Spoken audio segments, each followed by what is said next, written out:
Hey guys, this is the FPL Tips team and welcome back to another Fantasy Premier League video. In this video, we'll be talking through the pros and cons of early wildcard or probably Game Week 6 wildcard. And Akhilesh will take you straight into it and tell you what are the reasons why you should probably consider, maybe not, wildcarding in Game Week 4. Yes, there are a lot of questions, lot of thoughts around the game week for wildcard in the Twitter community. So it does warrant a discussion on what looks good for game week 4 wildcard, whereas to what look good for a game week 6 wildcard. So yeah, let's delve into it directly as you mentioned, and let's first just like go to the game week 4 wildcard, and we can look at the fixtures over here. Who have the best fixtures for game week 4? Then you look at your Aston Villa, you have your Liverpool, and also clubs like Crystal Palace, Fulham, all have home fixtures in Game Week 4 and Game Week 5, and of course Brighton as well. These clubs have very good home fixtures in Game Week 4 and Game Week 5, and this is what you probably want to capitalize when if you are wildcarding in Game Week 4. So that's a thing that would definitely catch your eyes, and you see players like now you look like it looks like three Liverpool is necessary for game week 4.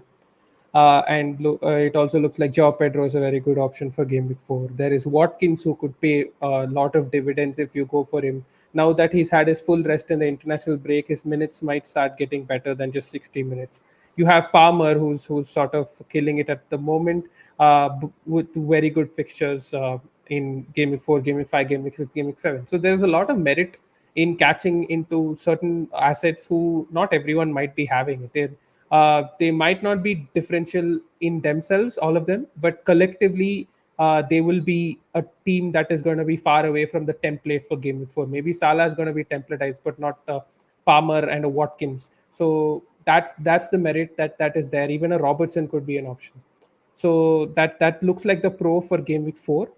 Um, Slightly looking at the cons, I think long-term planning will be a little difficult, especially if you look at your Brighton fixtures for Game Week 4. And that's definitely something that swings after Game Week 5. And same with Liverpool. They have very good fixtures Game Week 3, 4, 4, 5, 6. But after that, it gets mixed again. But at the same time, your Arsenal fixtures start getting very good in Game Week 6. You have Brighton whose fixtures getting very good in Game Week 6. And if you want to target Palmer and Salah, then you might have to go without Haaland, and that's one of the biggest issues with Game Week 4 wildcard. Because if you look at Game Week 4, 5, and 6, Haaland has Brentford at home, Arsenal at home, and Newcastle away. Game week 4 is a week where you can captain Salah with for a Nottingham Forest at home fixture, while game week 5 could probably you can again captain Salah when Haaland plays Arsenal, and game week 6 Haaland plays Newcastle. So you can choose your Arsenal players to captain for a Leicester home fixture. So he's not necessarily a captaincy option. Then you can go and load up in your Salah and Palmer at that point. But then after that, you'll have to get him from game week 7 because it's a dream fixture run where Haaland will be captain every week, and if he does end up scoring hat tricks after hat tricks like this, he's going to hurt you. So you'll have to book in your transfers in game week 4 in order to get in your Arsenal players and Haaland, and maybe even if you don't have an Mbomo, he might become a template. He might become an essential, like close to essential, not necessarily essential from game week 6. Um, and the other point that I would like to say also is there is an injury for a player or player goes out of favor, and then it might end up into a mini crisis after just two game weeks of wildcarding, and you that's not an ideal phase for you to go to, and especially when there's a fixture swing and there are a lot of things to be targeted, and that's just summing up in game week 4. And possibly I would be leaning towards not having a game week 4 wildcard. What are your thoughts? So I agree with most parts of it. Like one of the bigger factors is also the fixture swings that we're looking at. I want to discuss a couple of things in depth because I was considering wildcard. Although, like the injury point could happen in game week 6, but again, this is the international break as well, so that could affect the injuries more. There could be more sort of fatigue playing into that. But game week 6 again plays that caveat as well. Like after game week 6, there could be injuries too.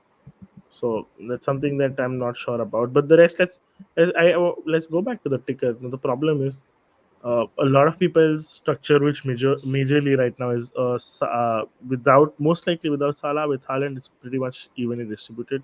This Trent, You have a Saka or a Palmer. Then there are the cheap guys from Aston Villa, a Fulham, and then up top you have Isaac slash Pedro. So my thought process is game week 4. Is there enough to one move around in your team to accommodate, let's say, a Salah? That's probably the reason why people are doing it, or maybe a Diaz or a Trent. So sort of that triple up, is that worth it? Secondly, I don't see uh, I don't see much of a change of structure. I think people will stick to other players that they have. There isn't much that you need to switch around. Maybe the keeper position. I think Crystal Palace players are sort of out of favor, but they've got a good Leicester fixture in game week 4. So that's the only thought. Would I want to rip apart and use my wildcard for a Salah? And is there any other possibility to get maybe a Salah, Diaz, or a Trent into your team this game week? Yeah, I think So that's a yeah, go yeah. ahead because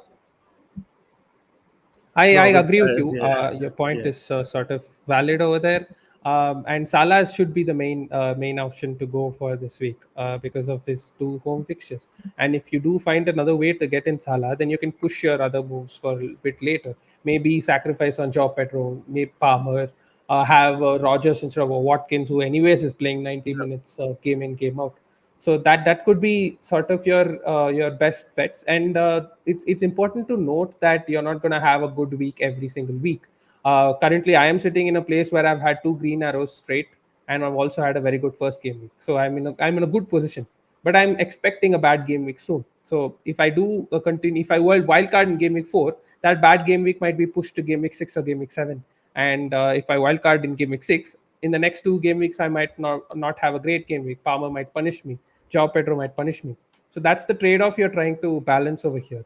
And if it does look like your team is fairly evenly set, you have the main hitters in Salah and Trent, in maybe the third Liverpool option, and you continue to have your Haaland, you have your Isak. Isak doesn't have bad fixtures. He has Wolves away and Fulham away. He's capable of scoring in both of them. And also, if you have your other third striker, you have Eze in your team, then you're good. Yeah, but that's sort of the question. There are three major questions. I think the team rip apart is probably because of Isaac's form one. Then there is a lot of FOMO people have having about Liverpool, and that is true. And why wouldn't they? They're performing really on the top level at the moment. But the question is there an alternative to wildcard? Can we sell an Isaac for Pedro and upgrade someone like an Eze or Gordon to a Salah? Which I think is possible. There is enough funds there. If you have something in the bank, that's more likely to be happening. Same with, can you get in Diaz if you already have Jota, or should you like a lot of people in my situation? I have Jota and I want to make the sideways switch. So wildcard would probably even facilitate that. But is that necessary? Is the question. Is that one small problem that is occurring in my team is big enough to make that move? Is sort of the question that I'm thinking about right now. Yeah, that's what I'm also trying to sort of address, is that I don't think Isak and Jota are necessarily moves that you'd like to make. They might be good for the next 2 weeks, but it on a long term it might not make the best of sense. Maybe Isak down to Joao Pedro if you don't have any other route to do Saka to Salah, or maybe even as you mentioned, Gordon to Salah, then you can do that. But I don't think the Jota to Diaz parallel move is the reason why you would want to have a wild card in game week 4. That's not, like, that move could backfire as well. That shouldn't be your priority move. That's just a good to have move. While Jota is gonna continue playing as the number 9 for Liverpool, and he has not scored in a couple of game weeks, and he has an eye for goal himself, and this it might be his game week of getting a Yeah, brace rather than that's Diaz. So that could totally happen. So I think Jota as a hold, and if you don't have any other, if you have another way to sort bring in Salah, like I'm planning to do. I'm planning to downgrade Gabriel and upgrade Saka for Salah, because Arsenal have the two difficult fixtures. And then I'm yeah. just holding on to Isak for another couple of weeks, and I'm happy doing that. I think they have been not at their best, but Isak is a very good striker, and he's gonna get chances. I expect him to score a few goals in the next two game weeks, and that could punish, and that could be sort of betting against the betting against Isak might backfire as well. So, like, two questions. One, let's address this first. Who do you think should wildcard? Who do you think is the any ideal spot to wildcard game week 4? Like, how bad should your team be to wildcard game week 4? I think If no Salah you is one of them. No. I would say only one Liverpool, or let's say no Liverpool. That's one scenario that's top of my head. If that's the case, you should consider those two three fixtures. But again, that's the caveat. The next four are good. Maybe the next five are good, but then it gets bad. So do you want to take that chance? Yes, it's just that chance you want to take, and I think Salah is the best captaincy option. So if you need to pay a -8 to get a Salah this week, then maybe I'd start considering my wildcard.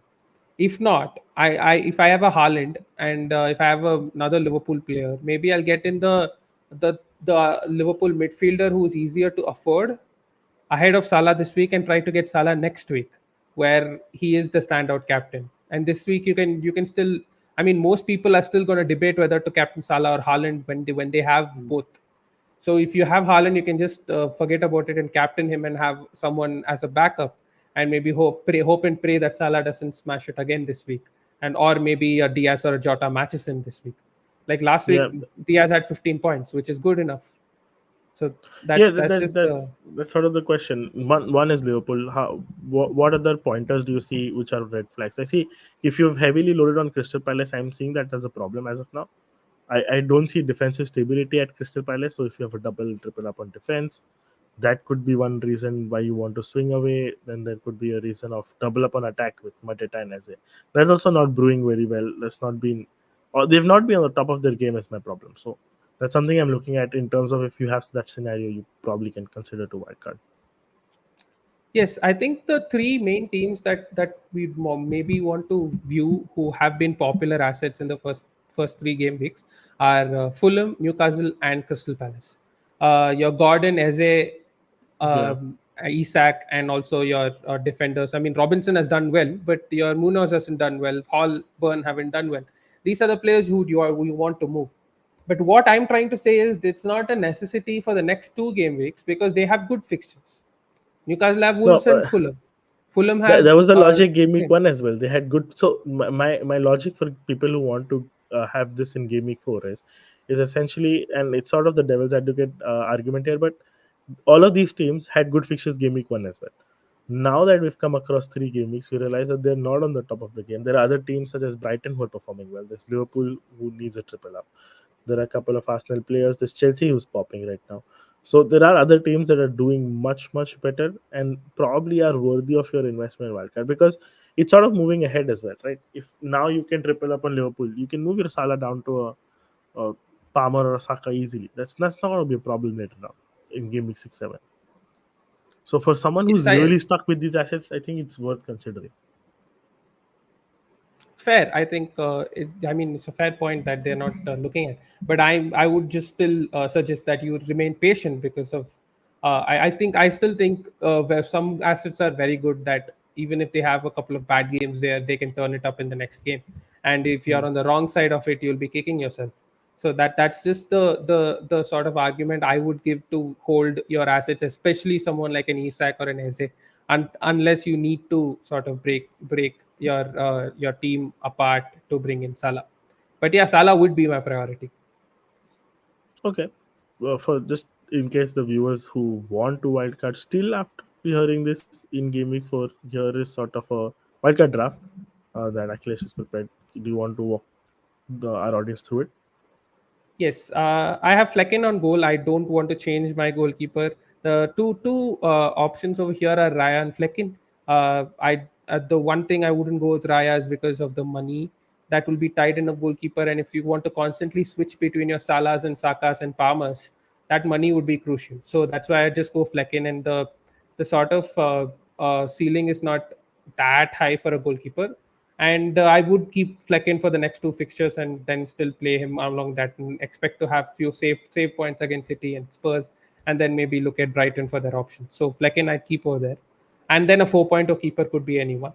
I've gone with a double up Liverpool defense over here. Interestingly, instead of the Salah Diaz Jota, purely because Robertson is a placeholder for a Gabriel, and Robertson does look like a good asset. Liverpool look a much Yeah, I better agree. defense. So that's why I think Robertson, Alexander Arnold is there. Lewis is my third defender, who might be a question over here. I'm not sure if Lewis is the best option, but he does Yeah. look good in that City team and could be a long term game breaker if he does go like if he does continue to do well, but also might end up being a non-option soon if Walker does take that place. But he looks good at the moment, so he's there in this draft. Robinson also definitely is there. He's a very good option to have, especially if you have bought him from the start. You can just hold him, rotate him with some of your players. He can be a great fourth option.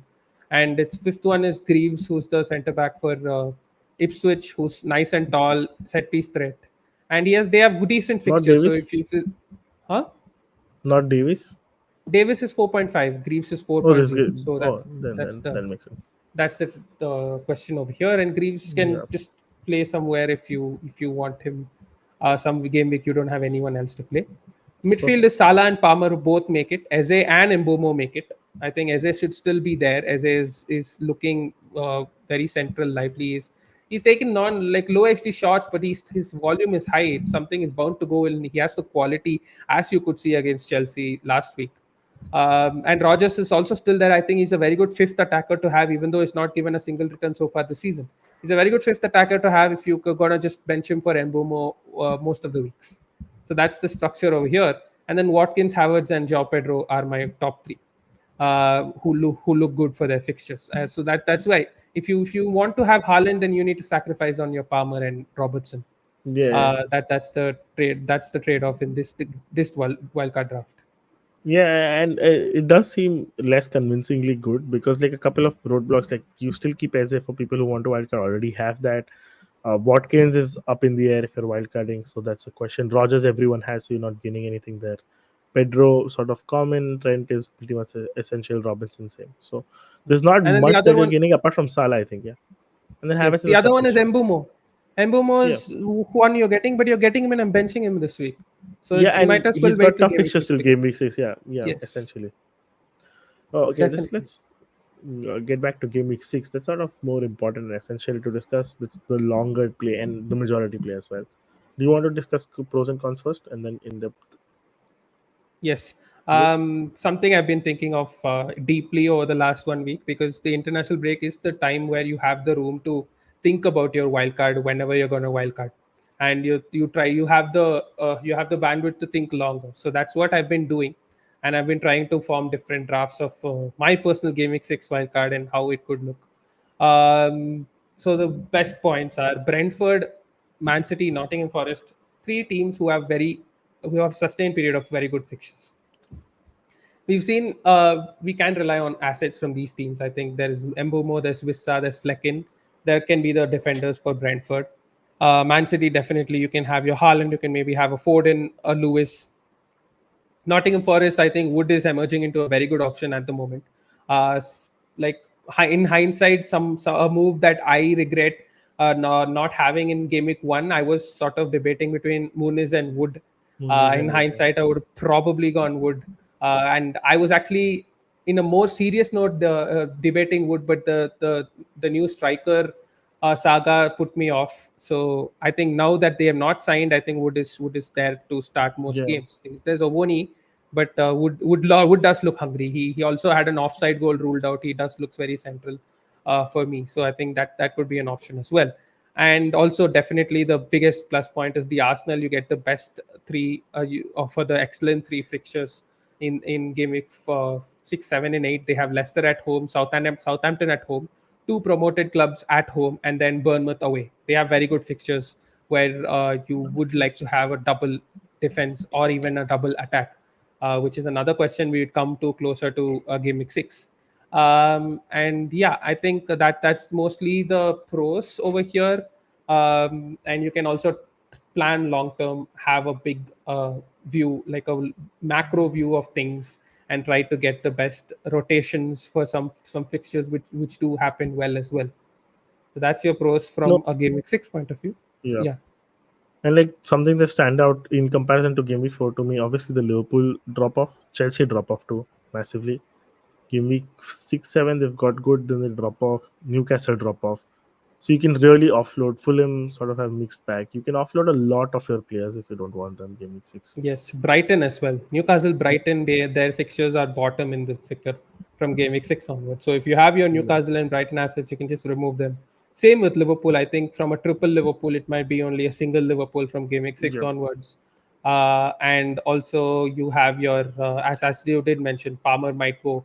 Maybe he might be for Game Week 6 and Game Week 7 for some people, Yeah. but then he'd have to go after that week because he's just a little bit expensive. Fulham might have to go like your ESR, who could still be your rotating options, Yeah. but these are just But questions like, you'll have to. yeah, Uh, you won't play them. So maybe after Game Week 6, yep. Robinson doesn't be in your starting 11, and then you start thinking Yeah. otherwise as well. Yeah. But yeah, let's look at the cons for Wildcard Game Week 6. There are some, obviously. I think there is not too many cons for now. When you look at Game Week 6, when you get closer to Game Week 6, you might start thinking about more cons. So that's just a thing that's there. Of course, you'll get more information when it comes to Game Week 6. That's definitely a pro as well for Game Week 6. But let's get into the obvious cons. Is that you can't get the best out of the next two fixtures, as I did mention a little earlier. There will be Yeah, game that's weeks where pretty you much. want to have a high upside, you'll have a low upside, you'll have a maybe a dip in rank or a gray arrow in some of these game weeks. That's one of the points. And yeah, you might have to let go of Salah and Haaland in game week 6 and may miss out on a future wildcard. These are all points that will come, that we might come little more in game week 6. And you'll also only have 2 weeks of European information, European which you are not information. going to get any of it in game week 4. So these some of these cons are game week 6 as compared to an even later wildcard. Yeah, But the main point that's in comparison to game week 4 wildcard is the chunk of two home fixtures for a lot of teams that's there. You're going to yeah, miss out on that. So ideally, if you're wildcarding on game week 4, you're looking at a mini free hit for 2 game weeks. Or sorry, a bigger free hit for 2 game weeks. That's ideally how I'd like to put it for game week 4. So that's the cons for Wildcard Gaming yeah, 6. I think it looks a little promising for me at the moment to yeah. to go More towards Wildcard promising. Gaming 6. Yep.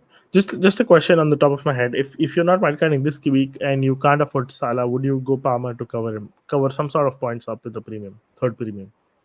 No, I Which think Salah. doesn't mean upgrading Saka, but just like upgrading someone like a Gordon, but not to Salah. If you say, so, in my case, I don't have funds enough for Salah, but I can go up from Gordon to a Palmer. Strongly, I'm Yeah, considering the fixtures are pretty good till wildcard, and something is Chelsea are looking good, so it's not that bad to have him. yeah, but it's two away fixtures that puts me off. Yeah, definitely Palmer did score 17 Yeah, points in his previous yeah, away fixture, but but it slightly puts me off because purely because if you want to do Salah next week and he's the best captaincy option, it hinders you further from doing that. And if you have money no, to do a Gordon to a Palmer, you definitely have it to do a Salah to a Saka. no, Gordon to a Palmer is after a -4, so I don't have more funds or downgrades available to get to Salah anyways. That's the scenario. Or do I do a Gordon to a Diaz? Is sort of the question that I have right now. But Gordon That's to the big Palmer one. is 3 million, right? 3.1 Yeah, million. I'm generating 3 Saka million. to Salah is 2.5 million, 2.6 million. Yeah, yeah. Saka to Salah is possible if I have to hold him. Yes. Yeah. So I think I'd prefer that. Okay, well, let's move on to the draft that we have for Game Week 6. Let's read out the draft. We have Flecken, Trent, Robinson, Gabriel. So Gabriel takes up place for Robertson, which was there in the earlier Game Week 4 wildcard. There's Mbuemo. Eze still stays. There's pretty heavy on Eze, Saka, Luis Diaz, Wood, Havertz, Haaland. And then there's a sort of bench of 4 million and Konsa. Would you still play Wood? There's no alternative to Wood there. I think the fixtures are great. If you can go back to the fixture ticker once and go Yeah. look into the Nottingham Forest fixtures in depth, I think they are not going to have Europe. They're going to be playing Premier League football week in, week out, other than a few League Cup games. And you have Fulham at home, Chelsea away, Crystal Palace at home, Leicester away, West Ham at home, Newcastle at home. I think that's good for a front forward for me at this point, because the other alternative is probably a Vissa. I would not want to sort of double up Double up. Yeah.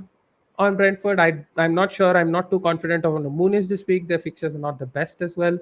And then coming down, you have Brighton. I'm not sure. They are great as well for Joao Pedro. So I think No. you look at this, the best possible option looks like Wood. I think they are a little lower in the ticker than I expected them to be as well. But that price bracket, he Yeah. does look like a best forward for me. No love for Jamie Vardy. Got Arsenal, Bournemouth, Southampton, Nottingham, Ipswich. He is. It looks like prime Vardy fixture. If there is any time in the world that you want him. Yeah, I mean, a lot of I mean, Wadi it's just a folklore thought, random fans. thought at the moment. Yeah, I mean, it Yeah, has to be the run definitely of fixtures that comes you in the want. mind of a lot of Wadi folklore Yeah, fans. So that'll but be there. apart from obvious jokes, there isn't really a serious option that I look over here. Maybe the West Ham guy Fulker starts more often, gets more minutes going around that. Then maybe you can consider him. He's kind of more expensive than what I think. Yeah, it's So that's that point that's 7 the million. other If you want to thing. save somewhere, you just save it here. So I think Wood does look Yeah, like the best forward yeah, at this I point of agree. the season. Although I just want to look at Eze as well. Crystal Palace have a mixed bag of fixtures. It's I'm kind of surprised with Eze being in the draft for you. But I'm not sure if So I would want to go there. yeah, I'm currently looking at a direct 3-4-3 draft where I'm not having a fifth forward option. I don't have a Rogers, Yeah. but it's between like the three midfielders I want is in the 7.5 million bracket because we have an abundance of midfielders over there. There's Eze, Options there's there. Embumo, there's Leah Luis Diaz, there's Gordon, there's Bowen, there is Jota. So there are a lot of good options over there, which does make me feel like I would go for three forwards in that price bracket. And currently, I do hold Eze because I've been high on Eze. I think he's a talisman, and they don't have bad fixtures. And he is slightly Keep cheaper than the backing him. rest. Yeah, So yeah. I will It makes continue sense to to keep back him. backing him. And if he does return in the next two game weeks, he's staying in your game week 6 wildcard. So I've not Yeah, thought too much on that's true. that. Maybe we'll have more information in the next two game weeks to make that decision. Yeah. The biggest question over here is to keep Luis Diaz or have a Bowen because Luis Diaz will have European fixtures and will have his minutes, while Bowen has very good fixtures. West Ham have good fixtures, so going into a Bowen instead and have him there. But other than that, I like this draft, and I think it's a good long term draft as well. Yep. It looks good. With that, we have our discussion over on the pros and cons of Game Week 6 and 4. If I had to really sum it up in one line, I think it's better to wildcard in Game Week 6 at least over Game Week 4. Obviously, we'll have more information when Game Week 6 is around. Maybe Game Week 8 could be better, 10. But I think 6 is the ideal pivot point of fixtures. So that's something that you need to consider and make a note of. Yes. And Uh, if someone really wants to steal wildcard in game week 4, would you really not stop them? A -8 or a wildcard, what would you do? I would do neither because Okay. I would just back the players you have. I think you have players with good fixtures who are popular, so you continue backing them and just find a route to Yep. Salah. That's the only sort of pressing point I'd say because there are a lot of points to be gained from game week 6 onwards, and that time you'll be sort of regretting not having a wild card. Unless and until really required, I'd also prevent you from a -8. Maybe push it for another week where Salah is the best captaincy option. So Yep. that's just my advice. Yeah, having that noted for myself, I will wrap up this video. It was really fun discussing Game Week 4 and 6 wildcard. I hope you guys also enjoyed it. If you watched this through and throughout, please hit the like button and consider subscribing to our channel. That brings us to the end of the video. This is the FPL Tips team signing off. Cheers.